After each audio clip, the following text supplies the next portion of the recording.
you've reached an age of 40 and you feel that it doesn't matter what you do, but the scale is not moving and the weight is not coming off. On the contrary, you keep putting on weight. This is very frustrating. I've been through this and I've seen my numerous clients go through the same phase in their lives. And you're not alone in this, because this is the normal part of aging. When we age, our metabolism slows down. But not only that, when we age, we develop a condition that's called insulin resistance. And after the age of 40, we also reach an age when our hormones are changing. All these factors contribute to difficulty losing weight. However, it's still possible to stay in healthy weight after the age of 40. And today I'll tell you how. If you have more questions about weight loss or women's health, please leave your questions in the comment section below and I will answer them in the future videos. And subscribe to my channel to receive these future videos and learn more about weight loss and women's health.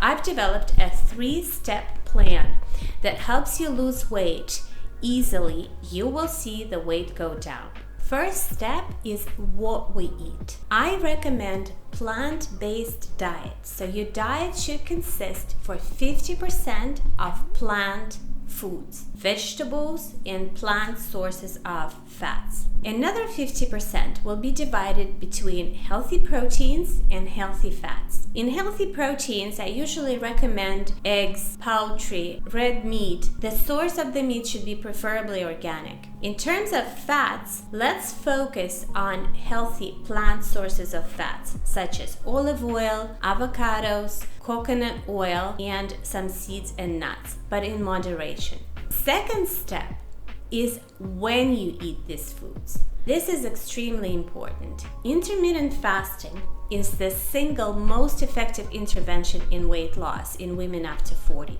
Intermittent fasting is the type of eating when you eat in a certain eating window, which is followed by a fasting window. Usually, eating window is 8 hours, followed by a 16-hour fast. When we sleep, we naturally fast, right? We don't eat when we sleep.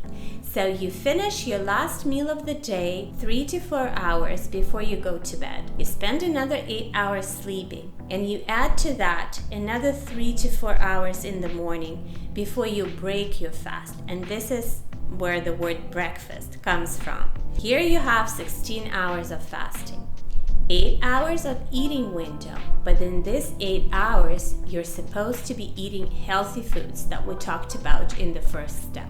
Intermittent fasting is exceptionally effective both for men and women, but women should do it a little differently. If you're still menstruating, you will notice that it's a lot easier to fast in the first half of the cycle, from day 1 to day 14 of the cycle.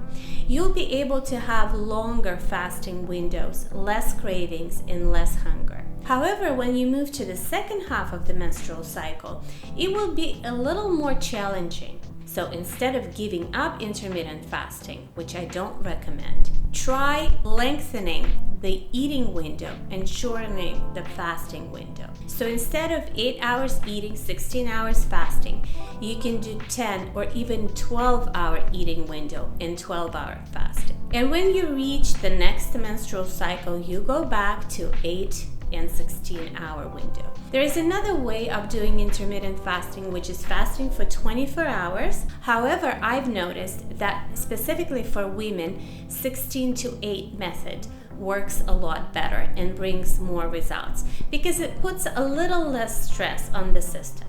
Intermittent fasting is effective not only for weight loss, it's an amazing tool for detoxification, rejuvenation, improving immune system, nervous system health, for improving mental health. Basically, when we fast, our bodies are able to get rid of all junk that's accumulated not only during the day or during the eating window, but during our whole lifetime. We need that break. We also need to take stress off our digestive systems to allow it to rest, and the only way to do it is to abstain from food. When you eat late at night, it puts stress on your digestive system because your stomach, your intestines, your organs that are responsible for digestion, they're more active during the day and they're not active at night. So eating late at night means that the food is sitting in the stomach and it's not being digested, it's fermenting. You wake up with this food in your stomach, you have this heavy feeling, and maybe your face looks a little puffy. So the way to overcome it is to stop eating 3 to 4 hours before you go to bed and you allow your digestive system to rest. Now we're moving to step number 3. Step number 3 is physical activity. We have to be moving.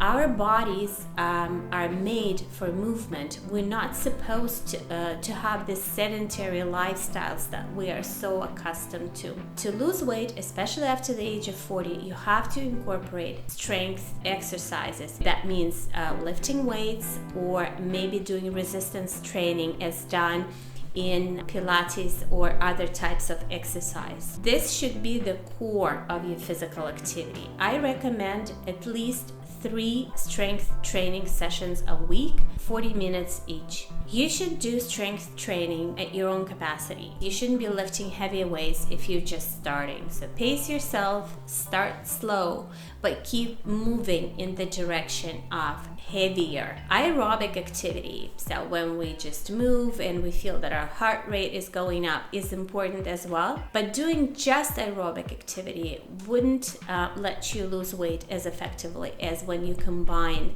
strength training with aerobic activity. Ideally, you should be moving aerobic activity and a strength training combined 300 minutes a week, which makes it 1 hour training sessions 5 times a week. And you can take a break, for example, on Wednesday and on Sunday or something like that. Or you figure out which schedule works for you. These 3 steps combined provide the most effective and the fastest weight loss. However, you might notice that despite doing all of that, the scale is not moving. It means that there are other reasons that are preventing you from weight loss. It could be slow thyroid function. It could be toxins overload, as happens in mold toxicity.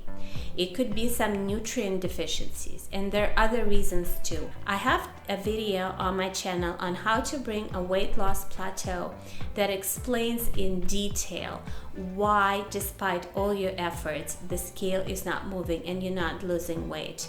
It could be challenging, but it's absolutely doable. Each of us has their own healthy weight, and we can stay in this healthy weight. And reaching your 40s or 50s or 60s is not a reason why we can't stay in this healthy weight. It will take a little bit of effort on your part, and if you follow the protocol, you will be successful. Please share your stories, your weight loss stories, in the comment section below, and I will choose 3 stories and I will do a video where I will explain what was done right and what was done maybe wrong, and how can you achieve more effective weight loss in each situation.